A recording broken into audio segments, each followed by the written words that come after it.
Alright boys, so today we're doing the last section that we need to do for this topic.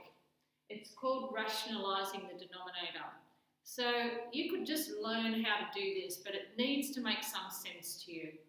Alright, so a rational number, I can give you the proper definition of a rational number, but I'm not going to do that right now because the main thing we need to know for what we're doing today is that a rational number cannot be a surd. Alright, so to rationalise a denominator, we need to get rid of any surds that are in the denominator. Okay, so we have two methods. Now, you don't have a choice of which method you use, you just have to use the method that's applicable to the question. So in method 1, you're only using this when the denominator has one term. And in method 2, you're only using that method when the denominator has two terms. Okay, so in method 1, if the denominator has one term, we are going to multiply the top and bottom. We do it to both to keep everything equivalent in maths. Whatever you do to the top, you do to the bottom. So we multiply the top and bottom by the surd that's in the denominator. Okay, you'll see how that works in a minute. And in method 2, we are going to be only doing this when the denominator has two terms. So we're going to multiply the top and bottom by something that we call the conjugate surd. Now, the conjugate surd of the denominator, you look at the denominator, you look at the two terms that are in the denominator, and you change the sign in the middle. So if it's got a plus in the middle, you change it to a minus. If it's got a minus in the middle, you change it to a plus. But we'll be getting to those in the next video. Alright, so in this question here, it says rationalise the denominator. Telling you what to do. No matter what else you want to do, you have to do what they're telling you to do. Okay, so we're rationalising the denominator. So in this first one, I've given you 2 over root 6. Now remember, to make the denominator rational, we have to get rid of the surd that's in the denominator. So the only way we can get rid of that root in the root 6 is to times it by root 6. Because you all know that when we multiply root 6 by root 6, we're going to get 6, and all the surds will be gone from the denominator. And that's what we're trying to do. Okay, so if we did multiply that denominator by root 6, we have to do the same to the top so we don't change the value of what we're dealing with. Okay, so now we're just going to multiply the tops and multiply the bottoms. 2 times root 6. Don't do anything silly like root 12, okay? The 2 is not under a surd. Root 6 is. They can't be combined, so the answer is just 2 root 6. It's like saying 2 times x, 2x. 2 times root 6, 2 root 6. And on the bottom, like we said before, root 6 times root 6 just gives you 6. And you can see right there, we have rationalised the denominator. There are no surds left in the denominator. Okay, so now we're just going to simplify these things that are not surds. So 2 over 6 simplifies to 1 over 3.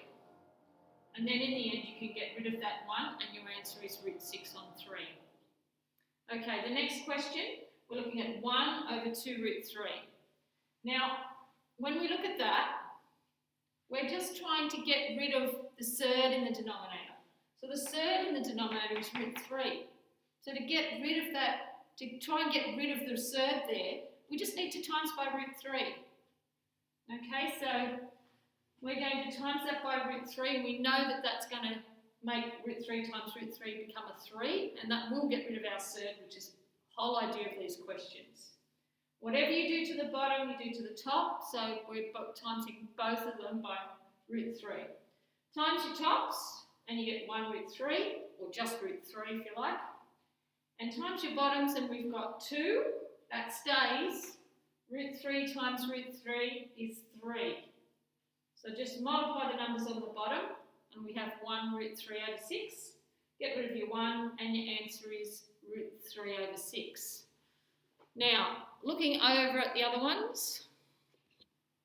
Alright, so in this next question, we've got root 3 over 2 root 5. So just look at the denominator, you're not looking at the top at all. I don't want anybody going, oh, why aren't we multiplying by root 3? We're not trying to rationalise the numerator, we're trying to rationalise the denominator. So we're just looking at the denominator only. The surd is root 5, So we're multiplying the top and bottom by root 5. So we'll start to multiply. Root 3 times root 5 is root 15. On the bottom, 2 root 5 times root 5 is 2. And root 5 times root 5 gives you 5. Now you can multiply those and you end up with root 15 over 10. Now this last one's a bit tricky, a bit messy, but we'll talk about it as we go through it. So the question is root 27 over 3 root 18. Look at the denominator only, we're rationalising the denominator. Look at the surd in the denominator, that's root 18. We're timesing top and bottom by root 18.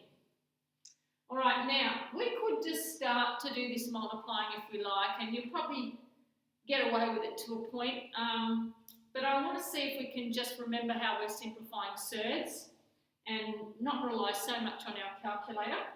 So root 27, we're going to simplify that surd. Alright, now you can go and do all the other working for it if you need to that I've taught you.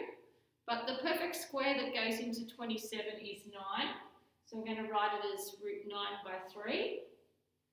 And over here with the root 18 on the top, and I'm not touching the bottom, I'll tell you why in a minute, but on the top, the perfect square that goes into 18 is 9. So that becomes root 9 by 2. Okay, now I haven't touched the bottom, alright, because the whole idea of us doing the rationalising the denominator was to make this an easy thing to do. If I start mucking around with this, I'm just going to make it harder. Okay, so just looking at the tops only, root 9 is 3, so it's 3 root 3. And over here, root 9 is 3, so it's 3 root 2. Now the bottoms I've left. So let's times our tops. 3 times 3 is 9. Root 3 times root 2 is root 6. Now on the bottom, when you do 3 root 18 times root 18, you'll see why I didn't simplify those surds. The 3 stays. Root 18 times root 18 gives you 18. So if I had started to simplify them, I would have ruined that. But I knew, because of all the other questions we've been doing, that that was going to just become 18. So that's why I didn't touch it. 3 times 18 you can work out on your calculator, that's 54. And then only the whole numbers, the 9 and the 54, we're going to simplify it. You can use your calculator if you like to bring it down to 1 over 6. And then just leave the 1 out, and that's your final answer. So I don't want to see anybody doing anything silly, right? The only thing simplifying there are the things that are not under the surd. You can't go and do something with the 6 and the 54, because the 6 is under the root, the 54 is not. So don't do anything unless they're both surds or both not surds. Okay, so we'll come back in the next video and do some more examples.